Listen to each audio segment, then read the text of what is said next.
আজকে মনীন্দ্র সরকারের বাড়িতে সন্তান দলের কী কর্মসূচি? রাম নারায়ণ রাম। আজকে সন্তান দল কোয়ালিদহ সন্তান দলের উদ্যোগে মনীন্দ্রচন্দ্র সরকারের পিতৃদেব প্রয়াত স্বর্গীয় কৃষ্ণচন্দ্র সরকারের বালক ব্রহ্মচারী মহারাজের মতাদর্শে বিজ্ঞানভিত্তিক চিন্তাধারায় কুসংস্কার মুক্ত অভিনব স্মরণসভা তথা পারলৌকিক ক্রিয়া অনুষ্ঠিত হতে চলেছে। মনীন্দ্র সরকার তার পিতৃদেবের স্মরণসভা উপলক্ষে আজকে সন্তান দলের কর্মী সমর্থক বিভিন্ন অতিথিদের উপস্থিতিতে স্মরণসভা ও বস্ত্র বিতরণের অনুষ্ঠানের আয়োজন করেছেন।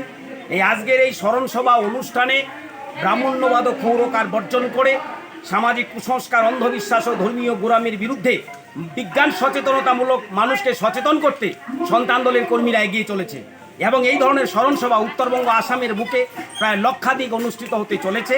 তাই আজকে কোয়ালিদহ সন্তান দলের উদ্যোগে তার একমাত্র ছেলে মনীন্দ্রচন্দ্র সরকার তার সাধ্যাতীত তিনি কিছু অনাথ দুস্থ ব্যক্তিদের প্রায় 50-এর অধিক তাদের বস্ত্র বিতরণ করবেন এবং বিশেষ করে আজকের এই অনুষ্ঠানে যারা উপস্থিত আছেন তাদের মধ্যে অন্যতম সন্তান দল উত্তরবঙ্গ কমিটির সভাপতি সুশীল কুমার সেন, কেন্দ্রীয় কমিটির সদস্য সবুজ চন্দ্র, দিনহাটা নাগরিক মঞ্চের সম্পাদক জয়গোপাল ভৌমিক, পুটিমারি 1 নং গ্রাম পঞ্চায়েত প্রধান স্বপন কুমার বর্মন, উপপ্রধান প্রিয়ঙ্কর রায় বর্মন এবং সন্তান দল উত্তরবঙ্গ কমিটির যুগ্ম সম্পাদক মৃত্যুঞ্জয় সরকার এবং শরৎ চক্রবর্তী, সতীশ বর্মন এবং সন্তান দলের অনেক সংগ্রামী কর্মী ও সতীর্থ বন্ধুরা আজকে এখানে উপস্থিত আছেন।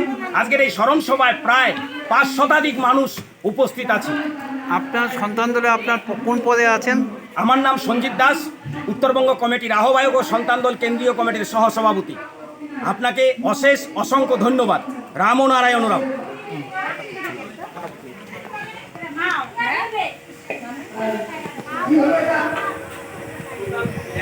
আমি কাল কাকে দিলাম, এখন আসেন।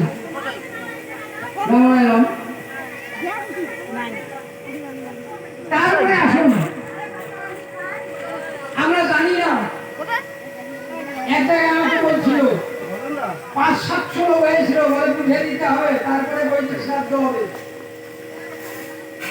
এটা তো দূর থেকে বলছে, ওরা আগে এসে গেছিল 500-700 লোক। আমাদের বুঝাতে হবে, যদি বুঝাতে পারেন তবে বৈদিক শ্রাদ্ধ হবে, আর বুঝাতে না পারলে আগের শ্রাদ্ধ করতে হবে। 3-4 জন ব্রাহ্মণ এসেছিল, আমরাও গেছি 4-5 জন। আলোচনা শুরু।